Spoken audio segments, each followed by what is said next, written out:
Aussitôt, après avoir quitté la réunion, nous nous sommes mis en route pour aller voir une femme, une de nos amies, Madame Doppelman, à Edmonton, en Alberta. Et à seulement 30 kilomètres de la frontière canadienne, nous avons appris que mon frère se mourait. Alors, nous avons fait demi-tour, en pleine tempête de neige, pour retourner à la maison. Nous avons donc voyagé pendant 11 jours.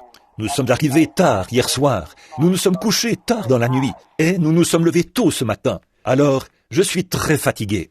Mais dès que j'ai pu joindre ma mère, après être arrivé à un endroit où il nous était de nouveau possible de téléphoner, elle a dit « Frère Neville est allé le voir ». Ça, c'est un véritable pasteur, les amis. Nous apprécions vraiment cela. Bon, ça pourrait peut-être que vos bien-aimés n'en sont jamais arrivés là, peut-être. Mais dans un moment critique, quand on sait que quelque chose est en train de se produire, c'est rassurant de savoir que votre ami sera là. Il est tout de suite allé voir mon frère. Alors, une fois là-bas, aussitôt arrivé, j'ai changé de vêtements et j'ai couru le voir. Et qui ai-je trouvé dans la chambre, en prière? Nul autre que frère Neville. Il était en prière, là, dans la chambre, avec Howard. Je suis reconnaissant pour cela. Je préfère le dire ici, à l'estrade. Comme je l'ai toujours dit, je préfère vous donner un petit bouton de rose maintenant, plutôt que toute une couronne après votre mort. C'est maintenant qu'il faut le faire. J'apprécie frère Neville, et je sais que nous l'apprécions tous dans cette église, parce qu'il est un brave pasteur. Juste pour lui montrer combien vous l'appréciez, levez la main vers Dieu, comme ceci. C'est ça, merci. Ça, c'est vraiment quelque chose que... Je suis allé à la maison, j'en ai parlé à ma femme. Je lui ai dit, chérie, quand je suis allé frapper à la porte, je suis passé lire sa fiche médicale au bout du couloir, pour vraiment voir ce qui n'allait pas. Ensuite, je suis allé là et j'ai entendu quelque chose à l'intérieur. J'ai frappé à la porte. Je croyais que quelqu'un parlait. Il l'avait fait asseoir sur son lit avec sa Bible et tous les deux avaient la tête inclinée. Il priait Dieu quand je suis entré. Je me suis simplement joint lui dans la prière. Et aussi dans ma prière, j'ai dit à Dieu que je l'apprécie.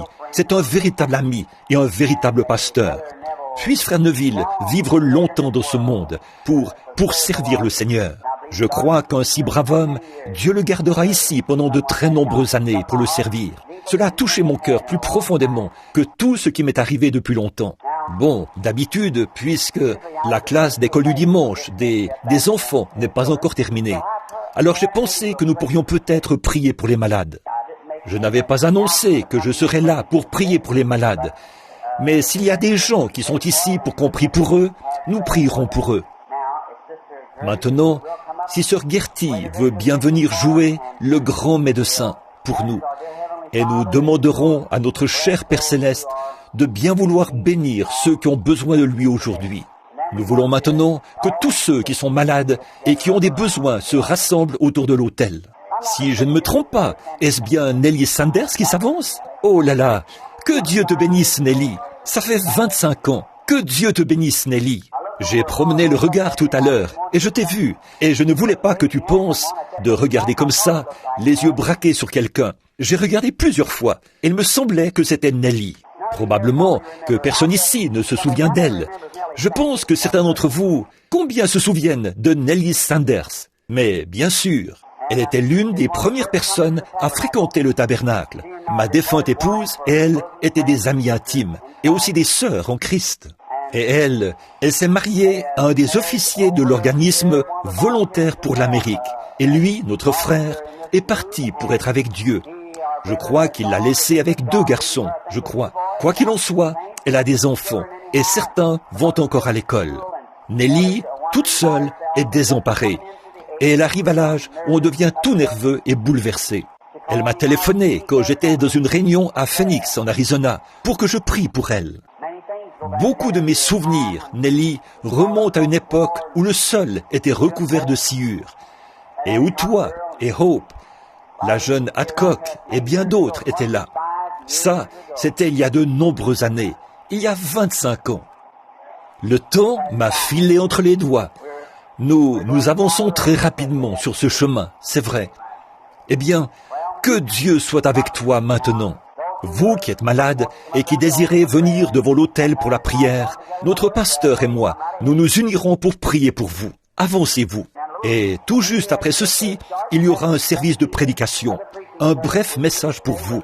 J'aimerais que vous puissiez rester. Après la prière pour les malades, nous clorons le service d'école du dimanche. Nous passerons alors directement à l'autre service et j'ai quelques annonces à faire.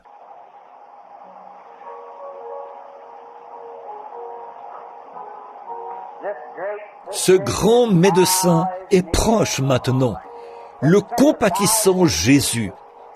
Il réconforte le cœur abattu, aucun autre nom que Jésus. Bon, si nous pouvions entrer maintenant dans la communion autour de cette prière, pour la guérison de l'un l'autre, sachant que Dieu est ici et qu'il a promis de nous exaucer. Oui, c'est en règle, nous descendrons prier pour elle, pour la dame qui est assise. Certainement. Très bien. Frère Neville, voudrais-tu venir m'assister? Maintenant, soyez aussi respectueux que possible, vous, les petits-enfants, qui regagnez vos places. Prions maintenant, pour que, quand nous irons oindre les malades et les affligés, nous ayons la foi en Dieu, pour croire. Ayons la foi que Dieu agira. Vous tous, qui êtes dans l'auditoire et qui êtes en bonne santé ce matin, qui n'avez pas besoin de venir à l'autel, dites-vous bien que c'est la grâce de Dieu qui vous a amené jusqu'ici. Maintenant, priez pour ceux qui sont devant l'autel, jeunes et vieux. Comme il est de coutume ici, au tabernacle, nous envoyons le pasteur faire l'onction d'huile. Nous prions pour les gens. Nous envoyons le pasteur faire l'onction d'huile. Moi, je l'accompagne et j'impose les mains aux malades pendant qu'il les oint d'huile. L'Écriture dit, « Oignez d'huile les malades au nom du Seigneur. Imposez-leur les mains et ils seront guéris. » C'est l'Écriture. Et vous, tous ensemble, courbez la tête maintenant, pendant que nous prions ensemble pour les malades. Notre Père Céleste, nous venons humblement dans ta divine présence maintenant, pour ces gens qui ont des besoins, pour les malades, pour ceux qui ne peuvent pas s'en sortir par eux-mêmes. Et pour beaucoup d'entre eux, Père, les médecins n'ont plus de solution. Il n'y a plus rien à faire, à moins que tu leur accordes ta grâce. Je prie humblement aujourd'hui, ô Dieu, de tout mon cœur. Je m'unis à cette petite église, afin que le grand Saint-Esprit, qui est présent maintenant, atteste la parole du Seigneur Jésus, qui a dit, « Là où 2 ou 3 sont assemblés en mon nom, je suis au milieu d'eux. S'ils demandent une certaine chose, quelle qu'elle soit, ils la recevront. »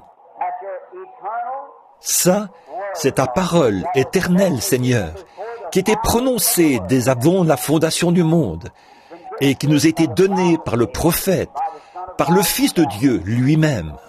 Ainsi, notre profond désir maintenant, Père, c'est que tu guérisses les malades, ceux qui ont des besoins et qui sont ici devant l'autel. Je te prie de donner à chacun une bénédiction extraordinaire de foi en ce moment. Comme ton serviteur et moi allons faire l'onction d'huile et imposer les mains aux gens, que le Saint-Esprit descende profondément et que, par la foi qui est dans mon cœur, chacun soit guéri. Nous le demandons au nom de Christ et à cause de lui. Maintenant, pendant que vous avez la tête inclinée, que tout le monde est en prière, le pasteur et moi irons prier. Le ciel et la terre te louent. Le ciel et la terre te louent. Ô Seigneur très haut, notre Père Céleste, nous te remercions pour la leçon de l'école du dimanche. Oh, combien elle a stimulé nos cœurs. Puissions-nous nous ceindre ce matin, quitter les prisons de l'incrédulité et marcher dans la liberté. Nous savons que l'ange du Seigneur marchera devant nous pour confirmer la parole de Dieu et affranchir chacun de nous des prisons de la crainte, de la maladie, de la détresse, des maux et de l'affliction, car c'est ce que Dieu a promis. Qu'aujourd'hui même, la lumière de Dieu brille sur tous ceux qui sont prisonniers de ces choses ce matin et qu'ils repartent d'ici en bonne santé. Nous te remercions pour le message et pour ta parole, pour la conduite du Saint-Esprit. Accorde ces bénédictions, Père. Et maintenant, sois avec nous pendant le service de prédication de ce matin, pour le petit message court qui suivra. Nous le demandons au nom de Christ. Amen. Il y en a qui doivent partir maintenant. Pendant quelques instants, levons-nous pour chanter un cantique. Revêt-toi du nom de Jésus. Ceux qui doivent partir peuvent sortir. Ceux qui peuvent rester encore 30 minutes, nous serions contents que vous restiez. Très bien. Revêt-toi du nom de Jésus. Ô toi, enfant de tristesse, tournez-vous et serrez la main de quelqu'un près de vous. Va te procurer la joie. Prends-le partout où tu vas. Précieux nom, nom si doux, espoir de la terre, joie.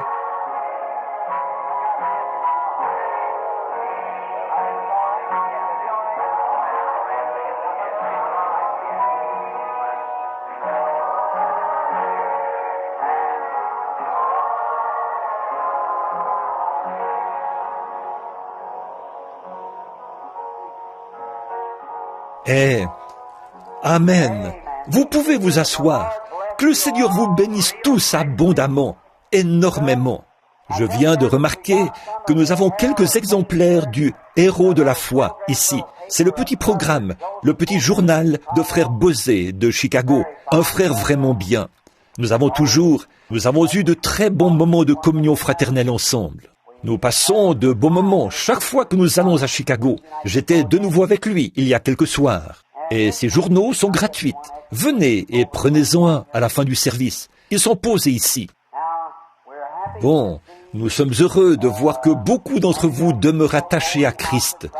Et maintenant, j'aimerais prendre juste quelques minutes de votre temps pour parler de quelque chose. Parce que je suis ici avec vous. Je suis fatigué. J'ai la voix affaiblie. J'ai eu de grandes réunions. À Indianapolis, c'était une merveilleuse série de réunions, intenses. Et nous étions vraiment heureux le soir où nous avons vu des centaines de personnes traverser ce tabernacle, où environ 10 000 personnes étaient assises, venir donner leur cœur à Christ ce soir-là. Russell Ford et les autres, oh combien ils étaient transportés de joie. Et l'œuvre que frère Caddell a commencé depuis des années, continue d'aller de l'avant. Vous savez, j'aimerais avoir un bâtiment comme celui-là. C'est l'un des plus beaux bâtiments que j'ai vus, en raison de la façon dont il a été aménagé. Et là, chez eux, il y a vraiment quelque chose. Je crois que je suis du genre émotif. Quand je vois une grande œuvre que quelqu'un a commencée, ça me touche.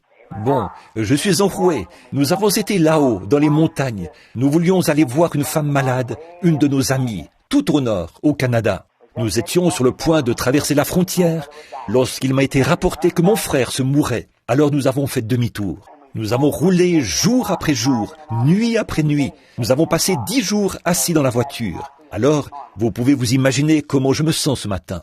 Mais je suis reconnaissant à chacun de vous, une fois de plus, d'avoir prié pour mon frère, parce qu'il semble qu'il est en train de se remettre. Dieu lui a donné une autre chance.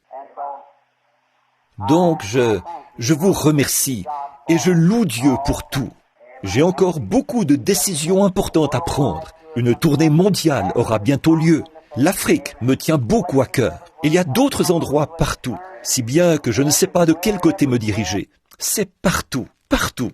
Il y a aussi plus d'une dizaine de très grands congrès qu'on organise maintenant. Et on m'invite à aller à chacun d'eux. Il me reste 24 heures pour décider de la prochaine étape. Alors, priez pour moi, priez pour moi. J'ai besoin de vos prières. Vous qui êtes ici devant, j'espère que ça ne vous a pas incommodé, qu'on ait arrêté ce ventilateur pendant un instant. J'ai été exposé à de très nombreuses choses dans ma vie, du fait de voyager pour le Seigneur. J'ai vu des conditions de toutes sortes, des maladies et la lèpre. J'ai serré des lépreux dans mes bras, je leur ai serré la main et j'ai vu toutes sortes de maladies. J'ai été dans des salles et des camps d'isolement et tout, presque partout dans le monde. Et je ne suis plus un jeune homme. Nelly, je pense que tu le sais. J'avance vers l'âge. Puis l'autre jour, j'ai entendu parler de frère Bosworth, là, qui a presque 90 ans.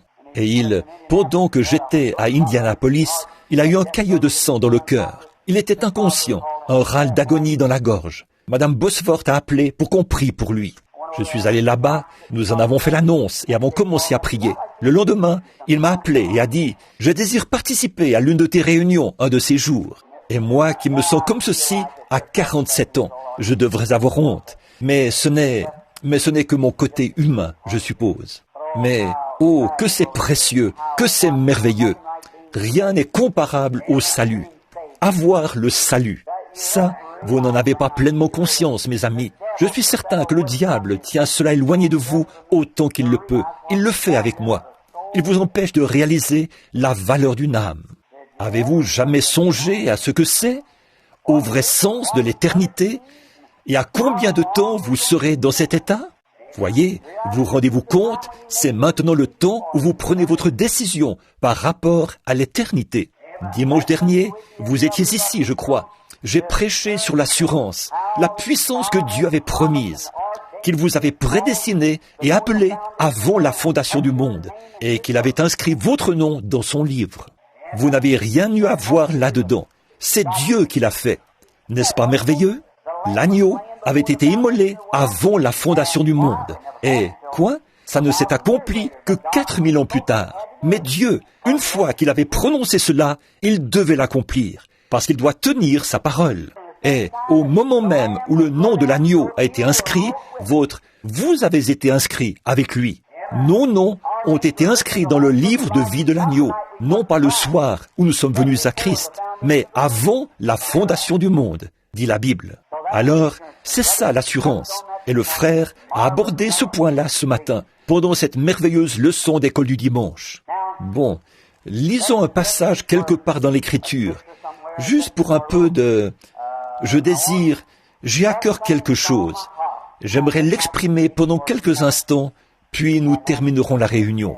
Et il y aura un autre service ce soir. Et maintenant, j'ai un message qui m'est venu à cœur l'autre jour, quand je revenais. Et j'aimerais, si Dieu le veut, et si je suis de nouveau ici dimanche matin prochain, le prêcher premièrement au tabernacle. C'est quelque chose que j'ai à cœur, à propos de notre temps. Je suis allé manger quelque part, et je me suis dit, eh bien, est-ce que je deviens fou? Qu'est-ce qui ne va pas chez moi? Je ne supporte pas ces musiques et toutes ces choses qu'ils ont aujourd'hui. Ces femmes d'un esprit faible et borné qui chantent là dans un palais d'ivoire. Et tout ça. J'ai dit, il doit y avoir quelque chose qui ne va pas chez moi. Et le Saint-Esprit a dit, oh non, oh non, si tu aimes le monde ou les choses du monde, l'amour de Dieu n'est même pas en toi. J'ai donc pensé, eh bien, dans ce cas, je ne veux pas m'adapter à ce monde. C'est vrai. Alors le Saint-Esprit s'est mis à me révéler ce message. Je n'aurais pas eu le temps ce matin. Je suis trop fatigué, en plus. Mais peut-être, si le Seigneur le veut, dimanche matin prochain, si nous sommes encore dans les parages. J'ai quelques voyages de prévus cette semaine. Mais si je suis encore dans les parages, dimanche matin prochain, si Dieu le veut. Frère Neville l'annoncera samedi, pendant son émission. Nous viendrons apporter ce message. Et je désire l'apporter d'une certaine manière. C'est un message évangélique. Pour ce jour, cette heure et cette saison. Et j'ai prédit, il y a 6 mois, que cette année était la dernière pour l'Amérique. Et nous verrons si cela est conforme à l'Évangile ou non. Le moment de sa fin est arrivé. Ou bien elle prendra son essor, ou bien elle s'effondrera cette année. C'est vrai. Bon, vous les jeunes enfants, je voudrais que vous apportiez un bout de papier et que vous notiez cela dans la page de garde de votre Bible. Alors, quand frère Branham ne sera peut-être plus de ce monde, vous pourrez voir si j'avais raison ou tort. Voyez? Ainsi, vous saurez si le Seigneur me parle encore. Vous voyez? Maintenant, dans Romains chapitre 4, je veux lire juste un passage de la parole pour continuer. Que dirons-nous donc qu'Abraham, notre père, selon la chair, a obtenu?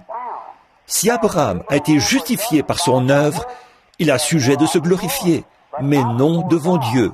Car, que dit l'Écriture? Abraham crut à Dieu, et cela lui fut imputé à justice. Or, à celui qui fait une œuvre, le salaire est imputé, non comme une grâce, mais comme une chose due. Et à celui qui ne fait point d'œuvre, mais qui croit en celui qui a justifié l'impie, sa foi lui est imputée à justice. Que le Seigneur ajoute sa bénédiction à la parole. Bon, le petit sujet, si on peut l'appeler ainsi, dont j'aimerais vous parler, c'est l'amour divin. Quand l'amour divin a été projeté et qu'il arrive à sa destination, la grâce souveraine prend la relève. Voyez? Eh bien, pouvez-vous imaginer? Méditez là-dessus pour vraiment bien saisir maintenant. Voyez? Quand l'amour divin a été projeté et qu'il arrive à la destination prévue, alors la grâce souveraine prend la relève.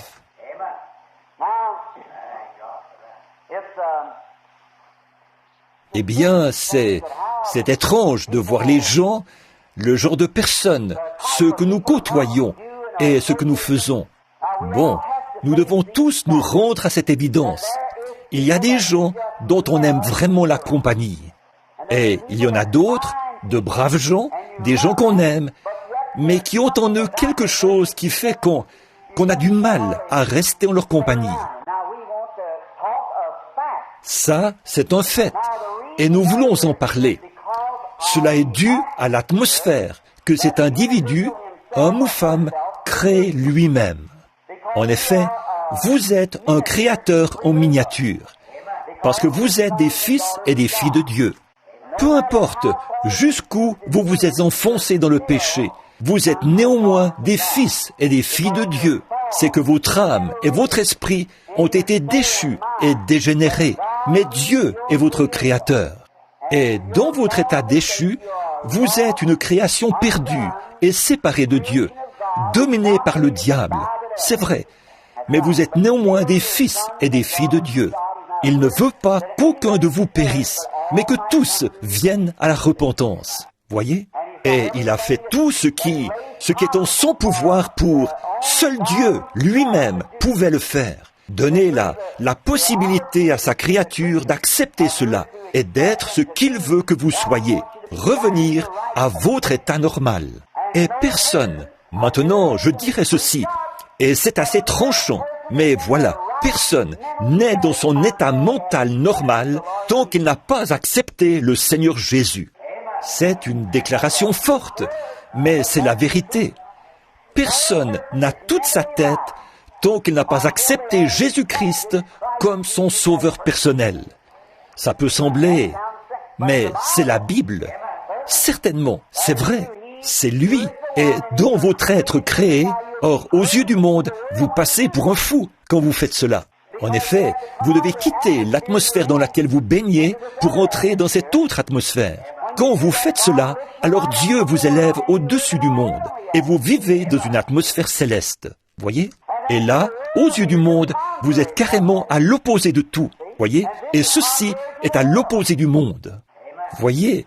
Alors, ce que vous voulez, c'est que Christ vous élève dans une atmosphère où vous êtes heureux, paisible. Et dans cette atmosphère, vous créez un climat. Or, bien des fois, nous, dans les églises, ça peut paraître étrange, mais regardez-y de près. Bon, ceci, c'est pour l'église, c'est pour les gens. Les gens reçoivent les esprits les uns des autres plutôt que de recevoir le Saint-Esprit. Allez dans un groupe de gens et observez la façon d'agir de quelqu'un.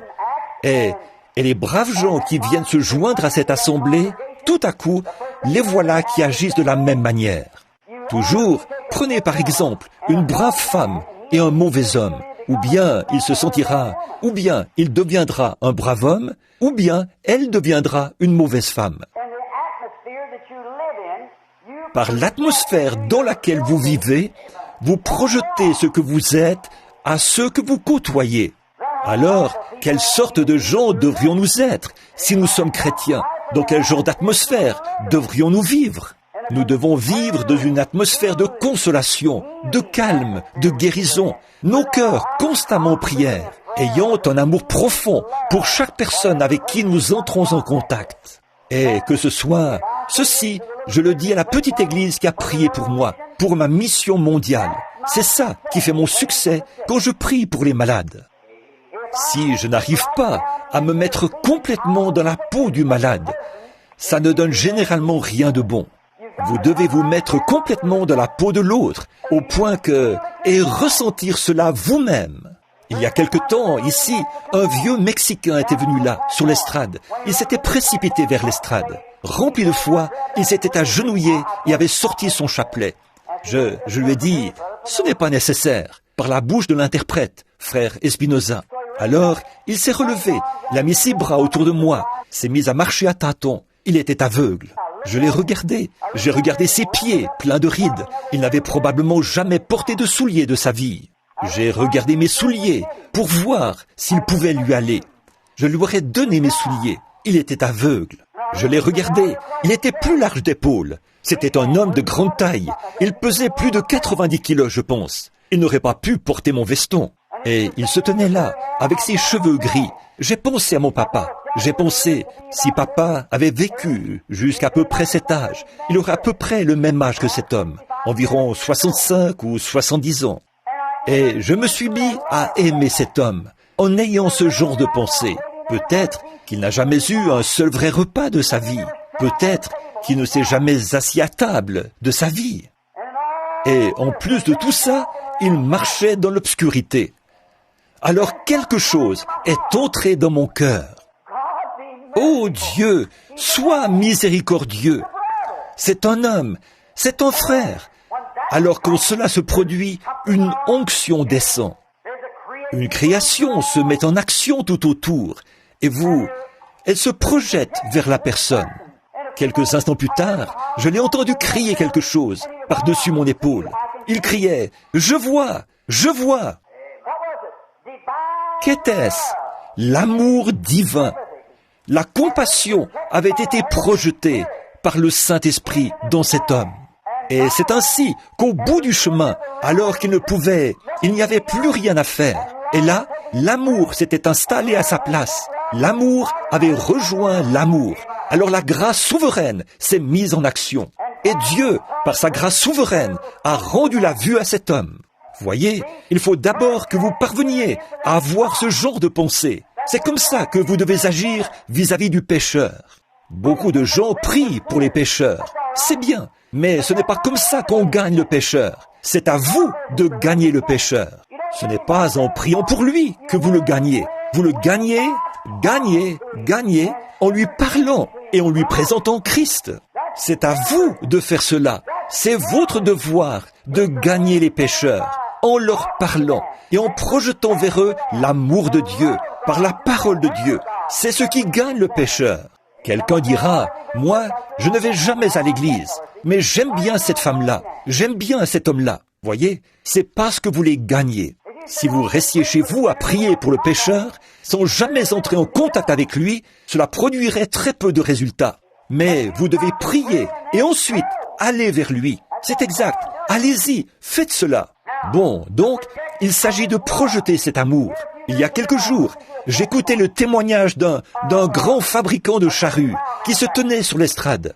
Eh bien, des hommes d'affaires de partout dans le monde étaient assis là, sur l'estrade, ce fabricant de charrues aussi. Il s'est levé et a dit, « Eh bien, j'ignore pourquoi j'ai dû subir une opération. » Et j'aime cet homme. C'est un fidèle de frère Roberts, notre ami. Ainsi donc, il a dit, quand j'ai su que j'étais malade et que je souffrais de calculs rénaux, je suis allé déjeuner avec frère Oral. Et il a dit, frère Oral s'est levé et a dit, bon frère, je vois que vous êtes en détresse. Alors, il a dit, je vais prier pour vous. Et il a dit, eh bien, gloire au Seigneur. Mon désir était que vous disiez cela, frère Oral. Il a dit qu'Oral s'est approché, a posé les mains sur ses reins et il a dit « Je réprime ce calcul rénal, qu'il quitte cet homme sur le champ. » Et il a ajouté « Après cela, a-t-il dit, j'étais soulagé. » Et il a dit « Peu après, c'est revenu. » Il a dit « Je suis retourné voir frère Oral. » Il a ajouté « Il a prié de nouveau. J'étais soulagé. » Mais chaque fois que ça revenait, c'était pire. Il a dit « Alors, je me suis dit ensuite, si seulement je pouvais aller voir, a-t-il dit, frère Branham, et me tenir devant lui, alors le Saint-Esprit viendrait sur lui, et il me dirait pourquoi je n'ai pas été guéri quand frère Oral a prié pour moi. Donc, il a pris la route pour venir en Louisiane. J'avais des réunions là-bas, et je me suis tenu devant lui pendant 20 minutes. Le Saint-Esprit était muet, il n'a rien dit. J'ai prié pour lui, et il a dit qu'il s'est senti mieux. Et il est venu, puis il est reparti.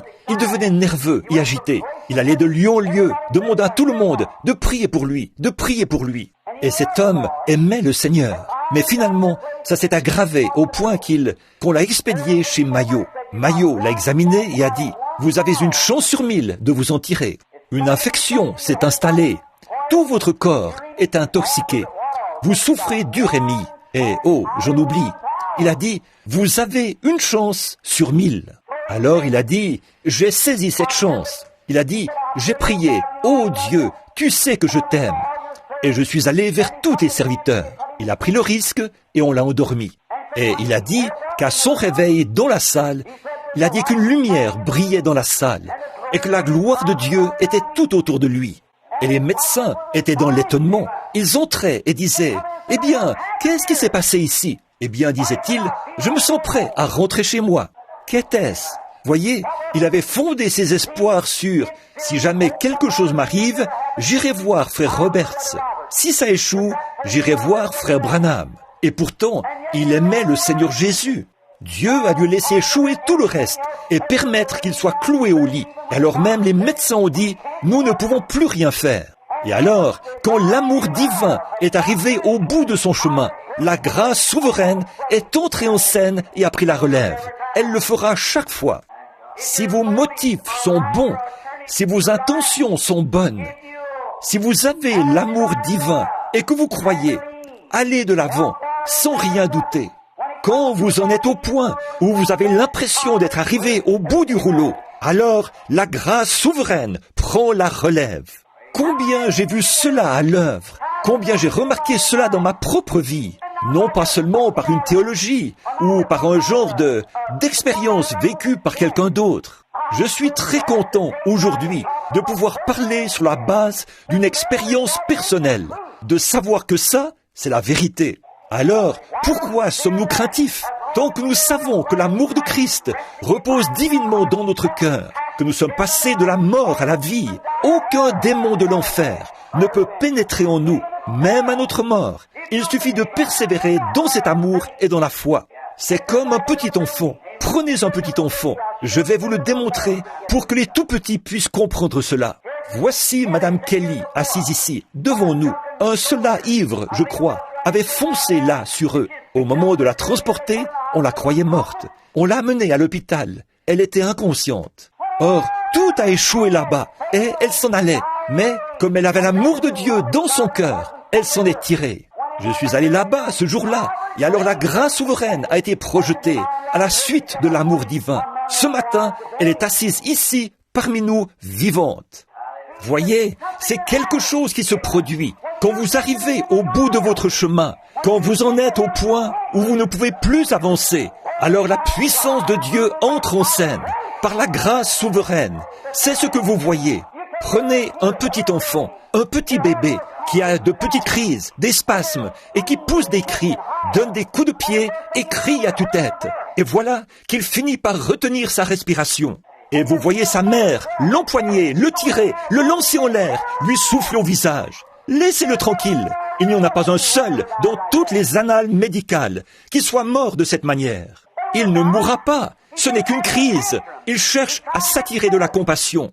Il cherche à se faire cajoler et ce n'est rien d'autre qu'un caprice. Et après avoir poussé son caprice jusqu'à retenir sa respiration et qu'il ne peut pas aller plus loin, alors la nature reprend le dessus. Il se détend et recommence à respirer. Toute votre agitation, le porter, crier, ça ne hurler, lui souffler au visage, ça exacerbe la situation. C'est ce qui arrive après que nous avons erré d'église en église, ça et là, de service de guérison en service de guérison. Mes frères, prenez l'amour et avancez, parce que vous êtes au bout du chemin. Dieu projettera la grâce souveraine quand vous arriverez au bout du chemin. Quand l'amour a atteint son paroxysme, alors Dieu est tenu. Quand vous arrivez à votre dernière extrémité et que tout est terminé pour l'homme, alors la grâce prend la relève. C'est la nature de Dieu d'agir ainsi. Combien j'ai remarqué cela alors que je suis... Supportez ces témoignages personnels maintenant, pendant un instant. Vous avez lu le livre, là, ce jour-là, à Portland, dans l'Oregon, quand ce fou s'était rué vers l'estrade et qu'il allait me tuer. Vous avez peut-être tous lu cela dans le livre. Qu'est-ce qui s'est passé? Dieu m'a envoyé prêcher l'évangile, et c'est ce que je faisais. Des milliers de gens étaient réunis. Les rues étaient bondées. Et à l'intérieur, il y avait plus de 6000 personnes. Dehors, la pluie tombait à verse. Mais les gens restaient là. Leur cœur affamé soupirait. À cette époque-là, il n'y avait personne d'autre sur le terrain. Les réunions soulevaient beaucoup d'enthousiasme. Il fallait me frayer un passage à travers la foule et tout. Recourir à une escorte policière pour me faire entrer. J'avais été dans une pièce et là, j'avais conduit 2 jeunes officiers à Christ, là, dans le vestiaire. 2 jeunes hommes, au début de la vingtaine, qui travaillaient dans la police. La mère de l'un d'eux avait été guérie la veille et les 2 se sont agenouillés là et je les ai conduits au Seigneur Jésus. Je me suis avancé sur l'estrade pour parler de la foi. Soudain, j'étais face à un fou qui, s'étant enfui d'un hôpital psychiatrique, avait frappé un prédicateur dans la rue. Cet après-midi-là, lui avait fracturé la clavicule et la mâchoire. Il avait la manie de tuer les prédicateurs. Il était entré au pas de course en se disant « Voici ma chance ». Il s'est rué vers l'estrade. Il pesait environ 115 ou 120 kilos et mesurait près de 2 mètres. Il balançait les mains vers l'avant et vers l'arrière. Il a dit « Espèce d'hypocrite, espèce de serpent dans l'herbe ». Et voilà, le service de Dieu était en marche. Les gens étaient guéris. Des milliers de gens étaient guéris et bénis. Des ministres étaient inspirés. Ce grand réveil n'était alors qu'à ses débuts, puis il a commencé à avoir de l'impact partout dans le monde. Là, sur l'estrade, était assis T.L. Osborne. Amen, qui a gagné des dizaines de milliers d'âmes à Christ. Il était assis là, lui qui était pasteur. Et 8 ou 10 membres de son assemblée, depuis le balcon, observaient la scène. Et ce fou s'est rué vers l'estrade pour perturber la réunion du Seigneur. Il a dit « Espèce de serpent dans l'herbe, espèce d'hypocrite, tu t'imposes comme étant un serviteur de Dieu. Je vais te prouver, ce soir, que tu n'es pas un serviteur de Dieu. Et je vais briser chaque os de ton petit corps de misérable. » Et il est monté en vitesse et a brandi son gros poing pour me frapper. Je me suis retourné. Les prédicateurs étaient en débandade et tout.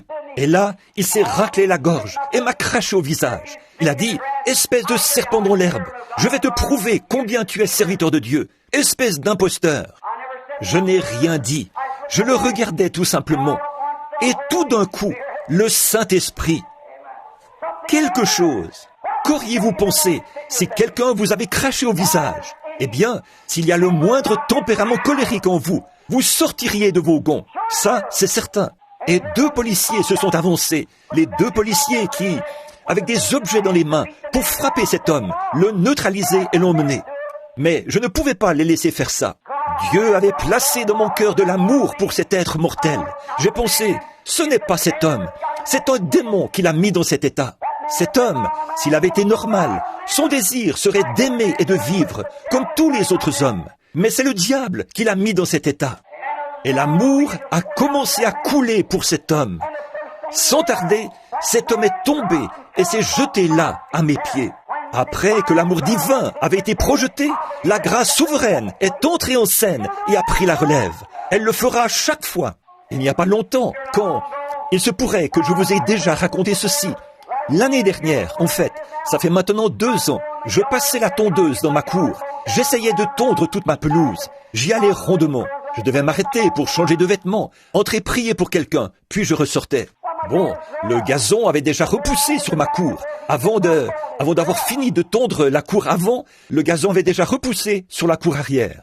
Donc, un jour, j'étais au fond de la cour arrière, avec ma vieille tondeuse. Je passais la tondeuse, j'avançais, j'essayais. C'était une petite tondeuse motorisée. Or, j'avais oublié qu'un nid de frelons était là, dans le coin, et j'ai foncé dans ce nid avec ma tondeuse. Et là derrière, je ne portais pas de chemise, j'étais torse nu.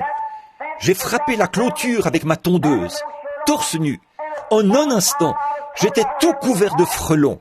Vous savez ce que c'est, un grand nid de frelons. Il vous tuerait, de très gros frelons qui bourdonnaient. Oh, je me suis dit... D'abord, ça m'a effrayé.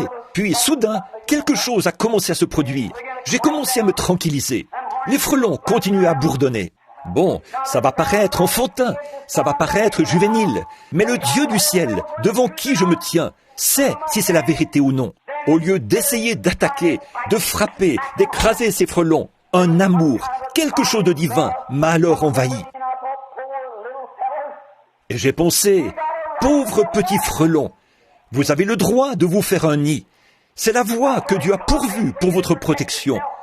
Je vous ai perturbé et j'en suis désolé. Si je pouvais recommencer, je ne vous perturberais pas. Je n'ai pas fait exprès. Mais j'ai dit, je suis le serviteur du Seigneur. Ces enfants malades sont venus ici pour que je prie pour eux. Alors, je dois me dépêcher de tondre cette cour. À présent, petite créature de Dieu, au nom de Jésus-Christ, retournez dans votre nid. Je ne vous perturberai pas. Qu'était-ce? À ce moment-là, ils auraient pu me piquer à mort. Par l'amour de Dieu, avec un cœur soumis, l'amour a été projeté et la grâce souveraine a pris la relève. Qu'est-ce qu'ils pouvaient dire à ces frelons, leur parler, et que, suite à cela, chaque frelon se met à voler pour former un cercle, qu'ils s'alignent tous comme un groupe de militaires, puis retournent tout droit dans leur nid. Qu'était-ce? Je ne pouvais pas parler à ces frelons.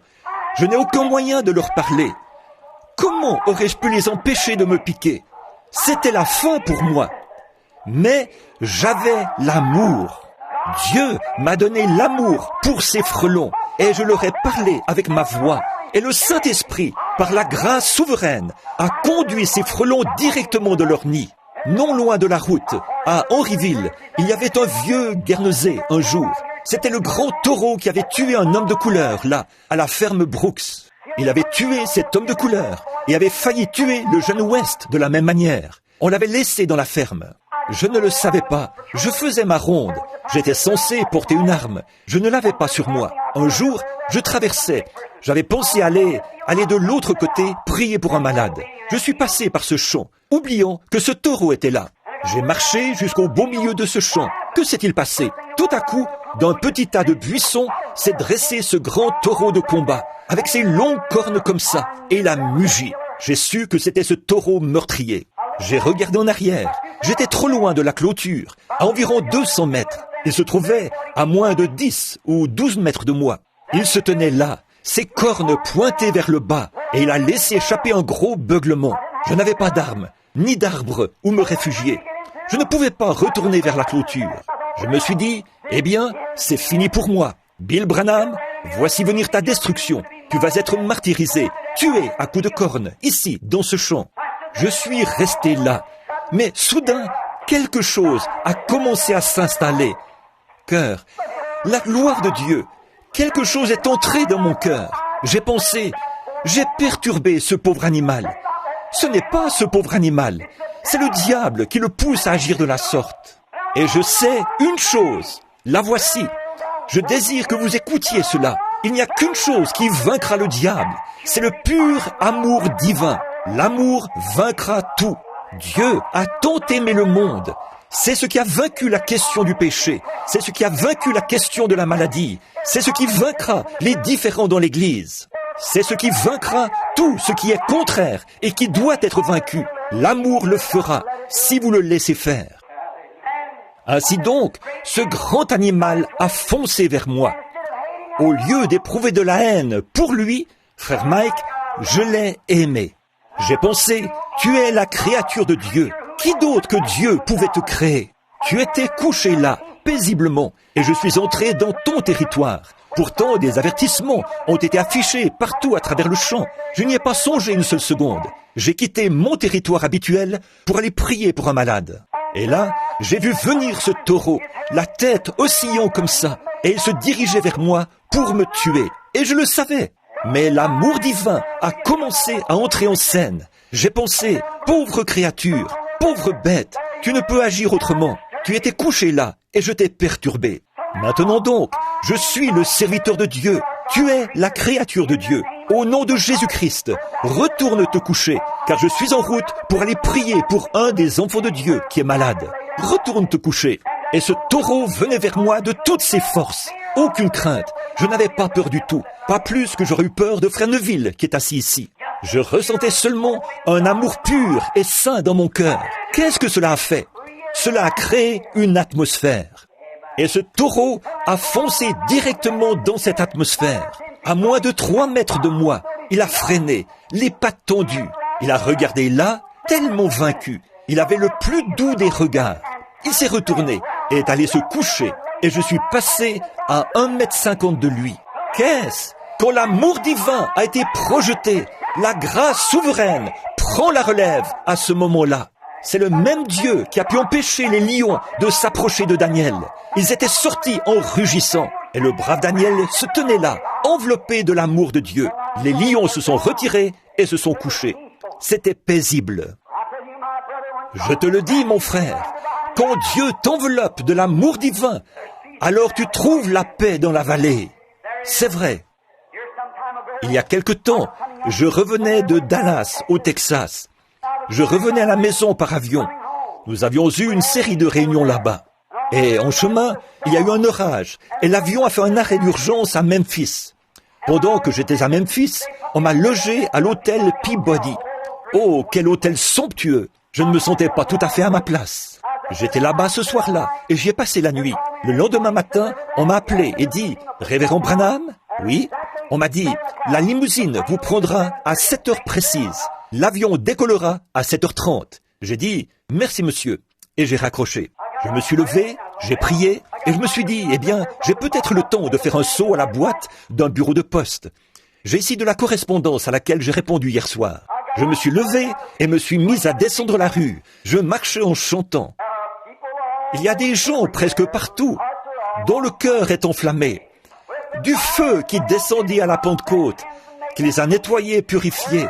Oh, il brûle maintenant dans mon cœur. Oh, gloire à son nom. Je suis si heureux de dire, je suis l'un d'entre eux. Je descendais la rue, le paquet de lettres à la main, allant vers le bureau de poste. J'ai senti une chose étrange. Vous savez de quoi je parle, n'est-ce pas? C'est comme si tout s'était tranquillisé. Oh, quelle sensation! J'ai pensé, oh là là, que c'est merveilleux! Bon, Doc chantait souvent un petit cantique, que je marche guidé par la colombe céleste. Remplis-moi chaque jour d'amour. Je méditais là-dessus. Et cet amour s'est mis à couler en abondance. Nous avons l'amour, mais il nous faut l'amour en abondance. L'amour qui déborde. Vous dites, oh, j'aime les pécheurs. Mais, oh, mon frère, ma sœur, les aimez-vous suffisamment fort pour aller vers eux, discuter avec eux et les gagner à Christ? Voyez-vous ce que je veux dire? Vous dites, j'aime le Seigneur. Mais pouvez-vous lui faire confiance quand le médecin secoue la tête? Pouvez-vous lui faire confiance quand vous avez tout perdu? Il vous faut un baptême d'amour qui déborde, d'amour divin. Quand vous avez l'impression que vous priez, mais que votre prière n'est pas exaucée, continuez-vous à l'aimer? Y a-t-il en vous quelque chose qui continue à vous purifier? C'est la grâce souveraine de Dieu. Elle doit prendre la relève. Il le faut. C'est la nature de Dieu. Dieu ne peut rien faire d'autre que ça. Quand Dieu a vu le péché de ce monde, il a vu que les hommes se mouraient sans espérance et sans possibilité d'être sauvés. Et pourtant Dieu savait que les hommes l'aimeraient. Et cela a fait pression sur lui et a démontré sa nature. La nature de Dieu, c'est l'amour. Dieu est amour. Et cela a tellement fait pression sur la nature de Dieu qu'il a dû pourvoir d'un moyen de s'en sortir pour ceux qui désiraient s'en sortir. Il a envoyé dans le monde son Fils, fait dans une chair semblable à celle du péché, pour qu'il porte nos péchés et nos maladies au calvaire. Dieu l'a fait. L'amour de Dieu, une fois qu'il a été projeté, a requis la grâce souveraine. Et Dieu n'a jamais dit, si tu le fais, si tu fais ceci, je ferai ceci. Dieu, sans aucune condition, a envoyé son Fils mourir à votre place et a réglé la question du péché. Cela n'avait rien à voir avec ce que vous en pensez. Dieu l'a fait de toute façon. Amen. Quand l'amour divin est mis sous pression, la grâce souveraine doit prendre la relève. C'est tout simplement ce qui se passe quand l'amour divin a été appliqué au bon endroit. Écoutez attentivement. Ce matin-là, quand je suis sorti de l'avion, ou plutôt de l'hôtel, et que je me suis mis à marcher dans la rue, j'avançais en chantant. Tout à coup, quelque chose a semblé se répandre sur moi, une grande pluie d'amour. J'ai pensé, oh, si seulement je pouvais, oh, je crois que, comme je me sens en ce moment, si je pouvais seulement rencontrer quelqu'un pour qui prier. C'est comme cela qu'on se sent, quand dans son cœur, il y a quelque chose qui tire. L'autre jour, puis-je m'arrêter de nouveau un instant? L'autre jour, la petite Sarah était malade. Quand nous avons pris la route, oh, il faisait très chaud. Toutes les nuits précédentes, j'étais resté éveillé. Je ne dormais qu'environ 2 heures. Il y avait des délégués venus de partout dans le monde. Il fallait rencontrer celui-ci, celui-là, prier, prêcher 3 fois par jour. Oh, que j'étais épuisé. Ça ne s'arrêtait pas. Puis, je suis sorti. Je devais attendre. Ensuite, j'ai roulé quelques kilomètres hors de la ville. Malgré que c'était très tôt le matin, j'avais tellement sommeil que j'ai dû m'arrêter sur le bord du chemin pour m'allonger et dormir. Juste quelques minutes après, je me suis levé et j'ai repris la route. Je ne pouvais même pas garder les yeux ouverts, mais je m'efforçais d'avancer pour aller voir une certaine femme. Je devais traverser les déserts chauds et brûlants du Nebraska. Et j'ai pensé, oh là là, la petite Sarah était toute secouée et avait des hauts le cœur. La pauvre petite avait été malade toute la nuit. Le lendemain matin, elle était si malade que nous avons été obligés de nous arrêter. Son visage devenait pâle. En plus, j'étais terriblement fatigué et épuisé. J'ai pensé, oh Dieu, oh la situation est terrible. Oh Dieu, regarde, je n'arrive pas à conduire. Je suis si fatigué. J'étais là-bas avec ton peuple. J'ai essayé de faire de mon mieux. Et la petite Sarah est très malade. Là, nous sommes allés. Je suis allé lui imposer les bains. J'ai dit, cher Père Céleste, c'est toi qui m'as donné cet enfant. Elle t'appartient. Je n'ai fait que l'élever. Je lui ai imposé les mains. Quelque chose a commencé à se mouvoir dans mon cœur. Cela a arrêté les vomissements. Depuis ce jour-là, elle n'a plus jamais vomi. Le 2e jour, c'était au tour de Becky d'être très malade. C'était un genre de virus. Elle vomissait. La petite a vomi toute la nuit. Le lendemain, Meda a dit, il lui faut du Pepto-Bismol. Nous lui en avons donné quelques cuillerées. La petite a vomi cela sur le champ. Nous sommes entrés dans la région des Tétons. Quand nous avons quitté la contrée chaude et que nous avons commencé à monter, elle voulait voir cette jolie chaîne montagneuse. Elle n'y parvenait pas. Elle était très malade. J'ai dit, chérie, regarde ici, je veux prendre. J'ai dit, papa veut te prendre en photo pour que tu puisses y voir la montagne. Elle a dit, oh papa, j'ai l'impression d'être en train de mourir. Alors nous lui avons donné du Pepto-Bismol de nouveau. Ce matin-là, nous avons prié en ces termes. Seigneur, sois miséricordieux. Oh, ça ne lui a fait aucun bien. Alors nous sommes arrivés là-haut et je l'ai fait sortir. J'ai dit, chérie, viens prendre de l'air frais. Il faisait froid. Elle avait mis sa petite veste. Il y avait de la neige au sol.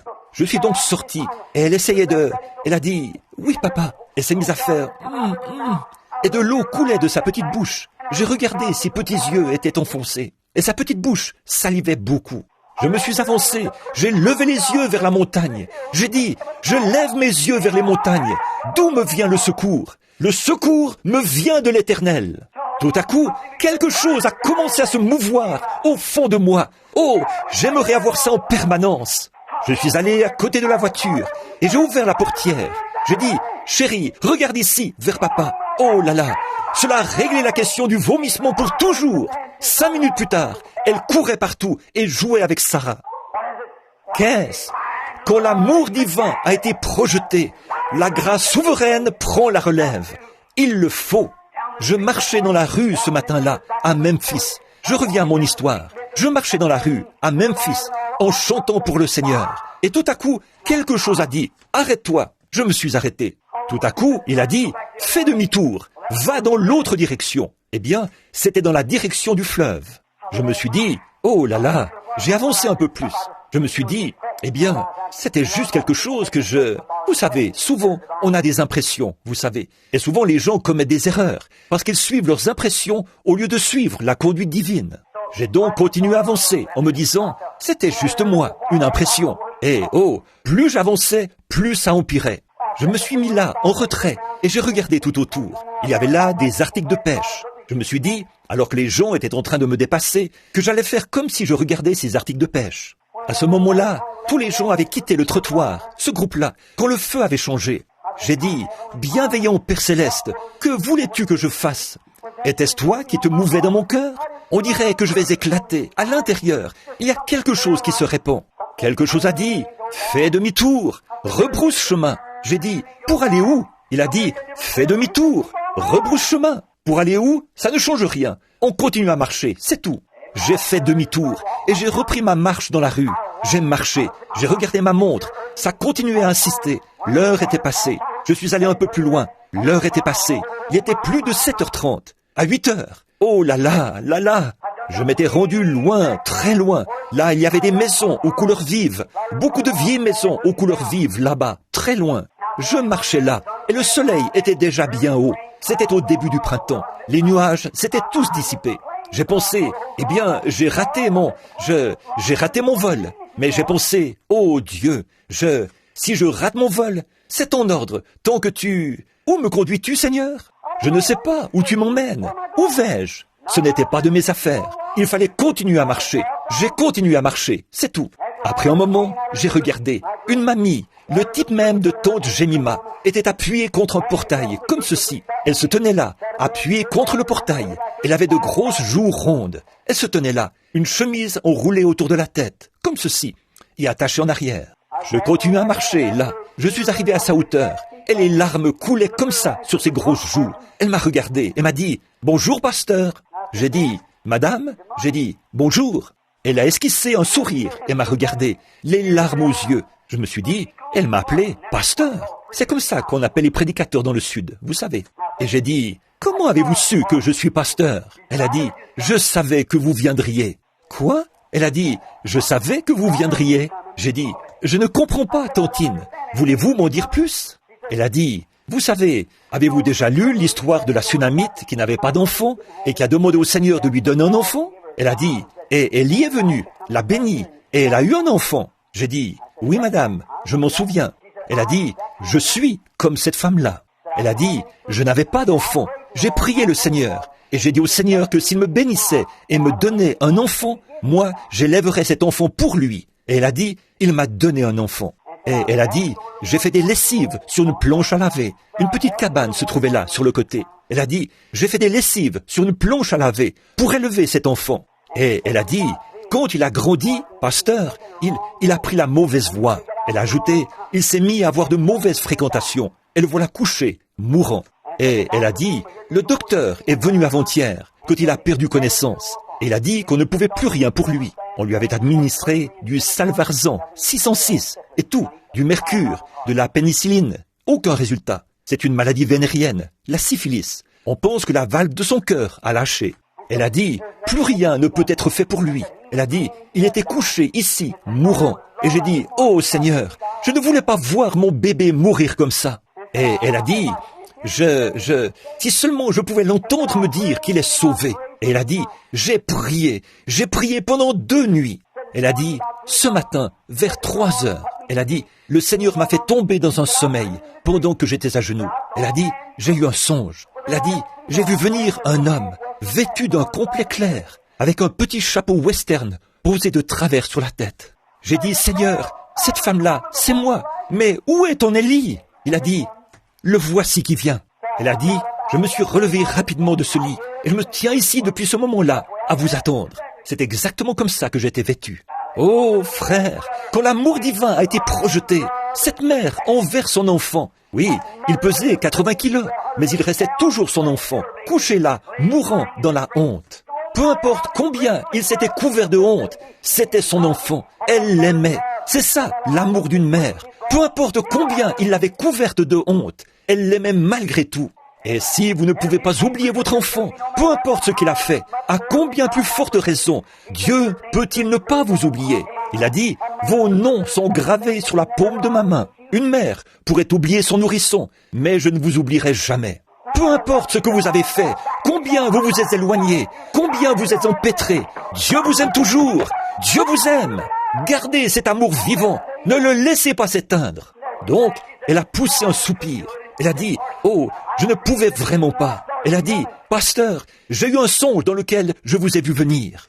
Elle a dit, quand j'ai regardé dans la rue et que j'ai vu ce petit complet clair et ce petit chapeau posé de travers sur votre tête, elle a dit, l'esprit m'a dit, le voilà. Et elle a dit, voulez-vous entrer?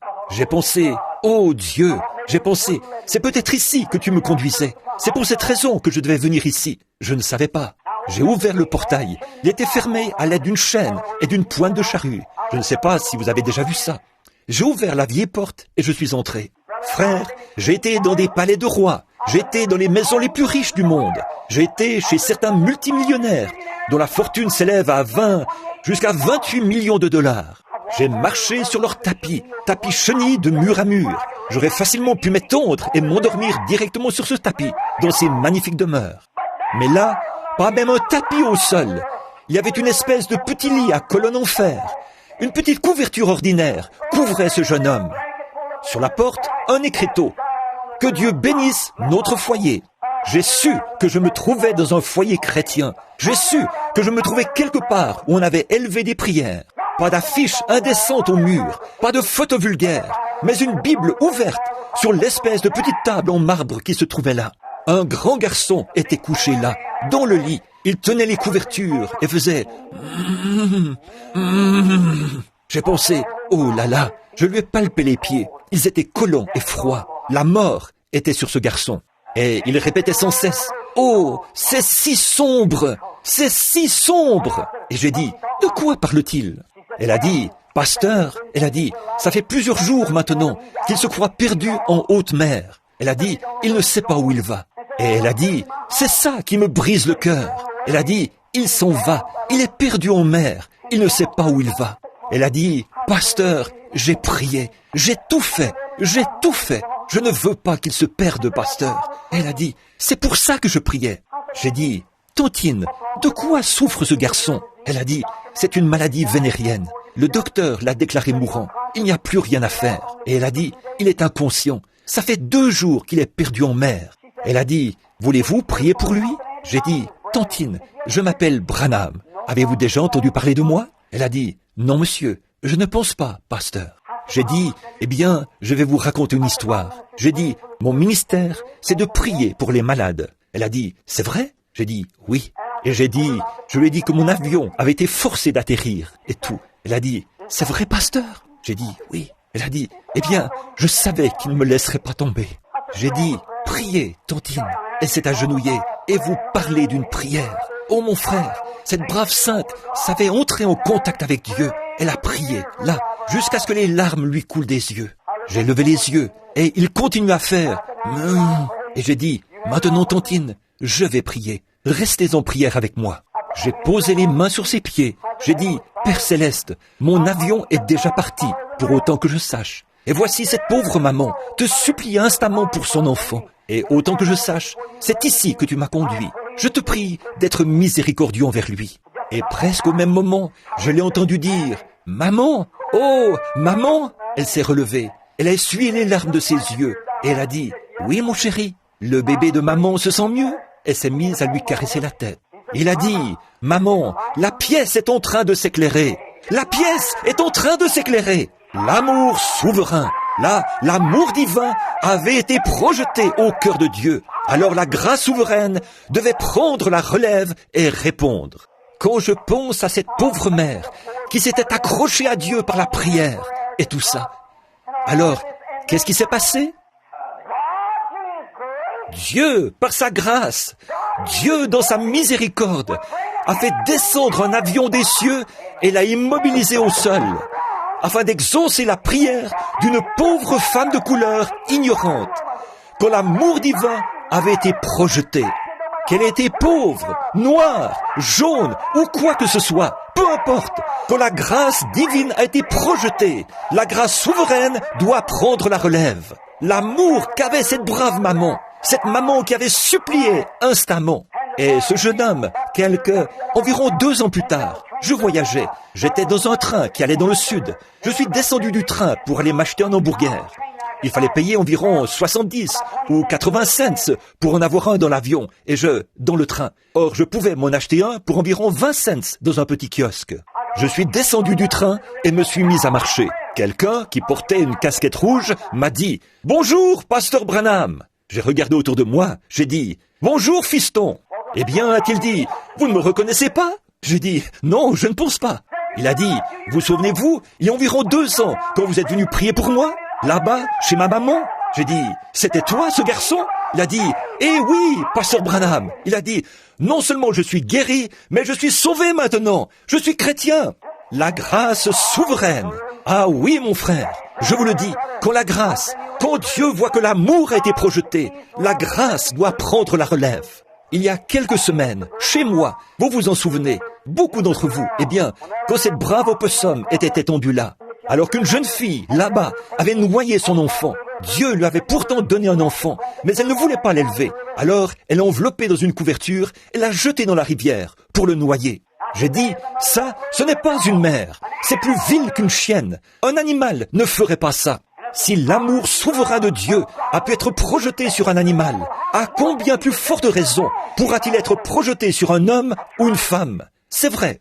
Et cette brave mère opossum qui se dirigeait vers l'allée, vous connaissez l'histoire. Elle est entrée et restée là, près des escaliers, pendant 24 heures. Et je n'en savais rien du tout. Frère Wood et ceux qui sont assis là au fond, et ce Wood qui avait pitié de cet animal, a dit « Frère Branham, pourquoi la laissez-vous souffrir ?» Et les pauvres petits opossums se nourrissent de ce vieux lait qu'ils tirent d'elle, alors qu'elle était tendue là, morte. Elle a dit « Pourquoi ne pas les tuer, frère Branham, ou abattre cette brave mère ?» Elle n'était pas tout à fait morte. Elle était, quand on lui donnait un coup, ça la faisait bouger un peu. Et elle était restée étendue là, toute la nuit. Et le lendemain, la brave petite Becky est venue là et a dit « Papa ?» Eh bien, le lendemain matin, vers le lever du jour, elle a dit « Que vas-tu faire de cet opossum, papa ?» Elle a dit « J'ai pensé à elle toute la nuit. » Et j'ai dit « Moi aussi, Becky. » Je suis descendu dans le bureau. J'ai dit « Retourne te coucher, chérie. Ce n'est pas l'heure de te lever. Il est trop tôt. » Je me suis assis là, dans mon bureau. Je me suis dit « Je dois faire quelque chose de cette brave opossum. Je ne sais pas quoi faire. » Puis, j'ai entendu une voix. Et ça, je ne m'y attendais pas du tout. Au même endroit où les pommes étaient apparues ce matin-là, pour frère Hal, quand il était guéri du cancer, à l'endroit où les malades et les affligés ont été guéris. J'étais assis là, dans ce petit bureau. J'ai entendu une voix dire « Je l'ai envoyée vers toi. Elle est restée étendue là, comme une dame, pendant 24 heures, attendant son tour pour que tu pries pour elle. Et toi, tu ne m'as rien dit à ce sujet. » J'ai dit « Eh bien, je ne savais pas du tout. » J'ai dit « Eh bien, tu veux dire que c'est toi qui as envoyé cet opossum ?» Je me suis dit « Qu'est-ce qui ne va pas chez moi? Est-ce que je parle tout seul ?» Je me suis surpris en train de me parler à moi-même. Je suis allé à l'extérieur. La petite Becky était toujours à la porte, en train de regarder. Je me suis approché. Cette brave opossum était là. Elle était toute couverte de rosée et tout. J'ai dit « Père Céleste, si tu as envoyé cette pauvre opossum ignorante, si tu l'as envoyée ici, tu as en quelque sorte mis dans mon cœur un amour pour elle, car elle est une mère. C'est pourquoi je ne pouvais pas la tuer. Je ne pouvais pas tuer ces petits. Et la grâce souveraine l'a conduite ici pour que les gens le sachent et que ça leur serve de leçon. Alors, ô Dieu, je te prie, au nom de Christ, de la guérir. » Et cette brave opossum qui avançait en traînant en arrière sa patte, remplie d'asticots et enflée au point de doubler en taille, s'est dressée sur cette patte. Elle a fait entrer ses petits dans sa poche et s'est mise à marcher là, aussi naturellement que n'importe quel autre animal que vous avez vu marcher. Elle s'est retournée vers moi, comme si elle se retournait pour dire « Merci, gentil monsieur. À ma connaissance, ils sont très heureux aujourd'hui, elle et ses petits. » Pourquoi? Quand l'amour divin a été projeté, la grâce souveraine prend la relève. Mon frère, ma sœur, il y a une seule chose à faire dans votre vie. Aimez le Seigneur votre Dieu de tout votre cœur, de toute votre âme, de toute votre force et de toute votre pensée. Et croire que chaque parole qu'il a prononcée est la vérité. Et quand vous arriverez au bout de votre chemin et que vous ne pourrez plus avancer, alors la grâce souveraine, la grâce divine sera projetée. Comment aurais-je pu lui parler, étendu là, quand les frères Maillot m'avaient abandonné, assis sur le perron là-bas, frère Cox, assis à mes côtés, à se demander ce qui se passait. Je ne pouvais vraiment plus supporter ça, mais j'ai dit,